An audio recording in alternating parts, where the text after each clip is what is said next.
Well, hello guys, this is TTM again. I'm sorry for my absence in the last weeks. I had some exams to do, and this is the first time I'm using my real voice.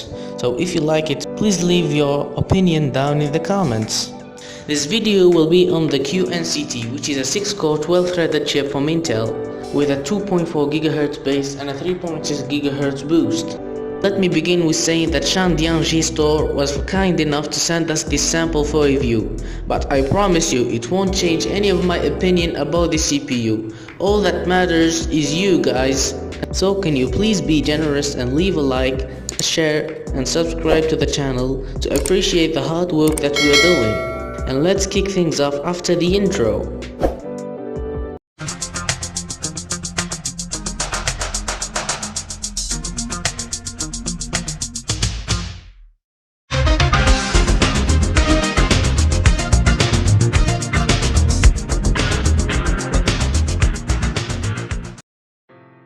The chip that they originally sent us was meant to be in a laptop, soldered directly to the motherboard, but they somehow soldered to a carrier PCB that can be attached to an LGA 1151 socket from Intel.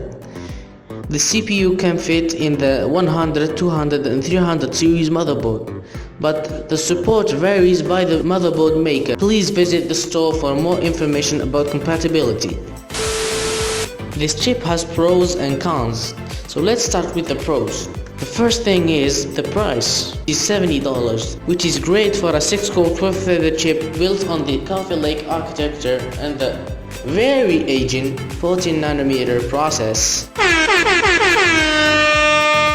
Again, if you don't have access to new technology and shipping to your country is very expensive, also taxes, this chip from AliExpress will cost you $76 plus shipping, so it will be a great deal for those who have limited access to technology in their countries. The second thing is the motherboard.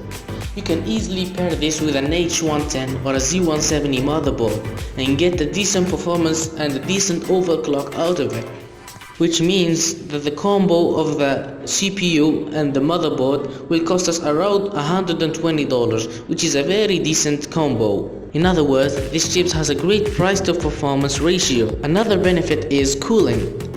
Because this chip has a bare die which doesn't have the IHS integrated heat spreader on top of the CPU, the heat transfer is very high. You can easily cool it with an Intel stock cooler or something like a Hyper 212 or a cheap cooler. But it has some downsides, which is the difficulty of installing this. To install the CPU, it requires you to flash a modified BIOS to your motherboard, remove the lever mechanism that attaches the CPU to the motherboard, and fiddling around with Intel Extreme Tuning Utility.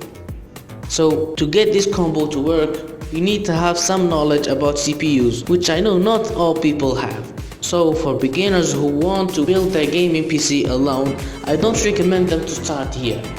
This is the part 1 of the review, guys. I hope you enjoyed it. There will be part 2 where I can overclock this thing and give my final opinion about it. And that was it for today, guys. If you liked the video, please like, share, subscribe and ring the notification bell.